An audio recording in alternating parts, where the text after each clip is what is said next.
Hi, everybody, and welcome back to the Ascension Playground.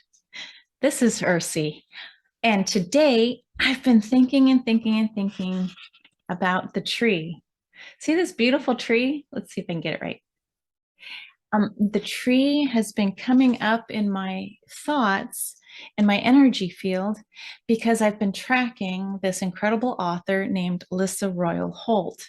Now, Lyssa, as many of you may know, is the author of The Prism of Lyra and The Golden Lake, and then so many more books.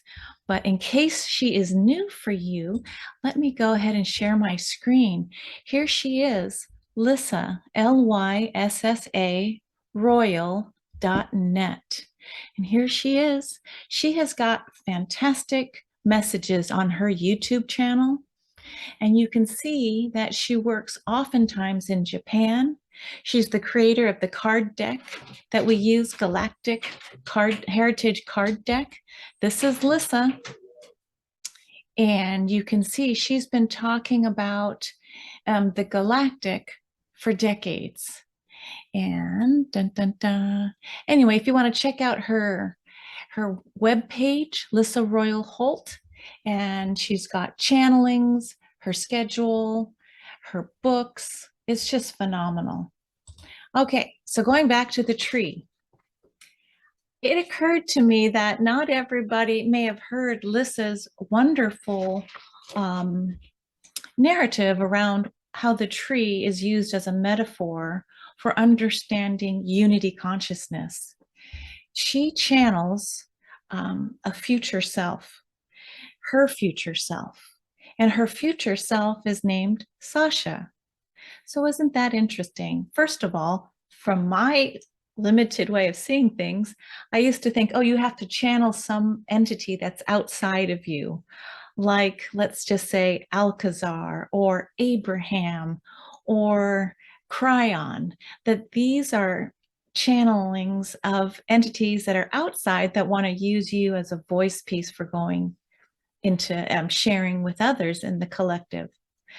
But in researching and learning more about Lyssa Royal Holt, she actually tunes into Sasha, who is a Pleiadean future self for Lyssa. Now, if you think about that for just a minute and you are understanding this idea of linearity, A to B to C in time, I began, here's my midlife, here's where I am in later life. If you can get off the linear timeline and move into this idea of quantum beyond the third and fourth dimension, future selves, past lives, and current self are all happening at once. And there's some of you perhaps listening that, yes, I want to get an Akashic record reading and I want to know about my past lives on Earth. And then you kind of move to another level. You go, okay, I've learned about my past lives on Earth. Now I want to learn about my galactic past lives, my origin story, my most recent galactic lifetime before this lifetime. But then we start talking about the future and thinking, my goodness, that possibility of channeling your future selves. And notice I said plural, because you could actually go and tune into, if you decided you wanted to play this game, your future selves. Just pick one. And what Lyssa is doing when she channels is she's choosing to allow Sasha, her future self, to merge. So the other idea was, when we hear about, oh, let's merge with our higher selves because we have all these different lifetimes going on. But the higher self always felt more like, okay, up there, the higher soul. But to think about going this way instead, laterally, and going, wow, I can catch up with the future self. I can catch up with the past self. And maybe there's just not one of me in the current self. So it gets a little bit funky dory, but I'm going to take us back to this tree, because I have a story, because this is how her future self describes unity consciousness. So I'm going to pause for a moment. Okay, so I have these giant pair of scissors, right? So here we go, the tree. Now imagine in the beginning, of all that is. There was just one tree. Okay, the one tree. But the one tree wanted to play a game with itself and decided to create this illusion of separation. So Lyssa says that Sasha told her to take the picture of the tree, cut it into pieces. Okay, so here we go. I've cut it into pieces. Here's a piece of the tree. Here's a piece of the tree. And here's a piece of the tree. So there's all these pieces. So from oneness, the all one, the one tree, the one unity, to expand itself had to break and play this game of forgetting and sending its pieces into the cosmos, okay, in the multiverses. And so it just kept trimming and trimming and trimming the pieces of the tree. So this piece, let's say this went off to Andromeda. This piece went off to another galaxy, the Andromeda galaxy, let's say. This huge piece, let's send this piece to Earth. And then this piece, let's go ahead and send it to the Pleiades. And then maybe this other piece, we'll send it to Orion. Okay, so imagine each of those pieces leaving the one tree. Here's the thing with fractals. Every little piece contains the whole. So if you think of God, G-O-D, or the geometry of design, G-O-D, that in fractals, no matter how small or how large, the quintessence is held. In other words, you can keep breaking this down, down, down, but it'll always be the tree. It may be a piece of the tree, but let's say here's the trunk, but in fractalization, the whole is always with the part. I'm going to pause there for a moment and just let that sink in. What I did was I took a tree, so here's the one, but it wanted to know itself and expand consciousness.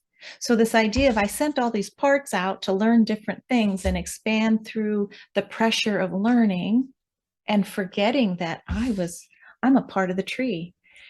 No matter how small I trim it, I'm still the tree, and the whole is contained in the part. Okay, so when I talked about fractal, I'm saying no matter how big or small this part of the tree gets, it's always containing the whole. So if you think just of yourself singularly, I'll just use myself as an example. I'm Ursula, and I am a part of the whole. So I go back to that initial big picture, complete picture of the tree.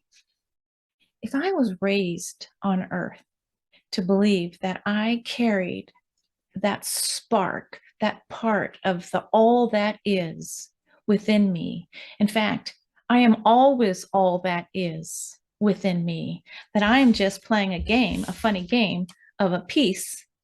And I'm not sure, like I'm trying to find my soul family and put all the pieces of myself, like, okay, who am I? Where did I come from? Where am I going? You know, if we pause and just look at Lyssa Royal Holt's Sasha telling us the whole is held within each of the parts. Imagine how we would move forward in this Aquarian age, this idea of I contain a spark of all that is. In fact, I am all that is. Those two words, I am, powerful, because what that's telling the universe in every cell of your body is a declaration of the whole tree, right? I am all that is. This is not about the ego. This is not about I'm more than. It's that in some beautiful way, this geometry of design through this game of forgetting and then remembering that as our bodies move in this new powerful energy of the Aquarian age, we're reminded that we are part of the all, of that whole tree. So I want to give a shout out to Sasha, the Pleiadean future self of Lyssa Royal Holt. Thank you, thank you, thank you.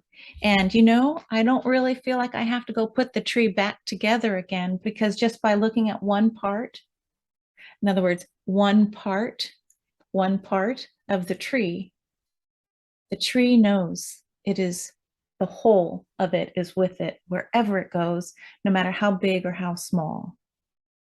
All right. I thought I'd share that little message as a tool for navigating these new earth energies. And what better place than storytelling on the Ascension Playground?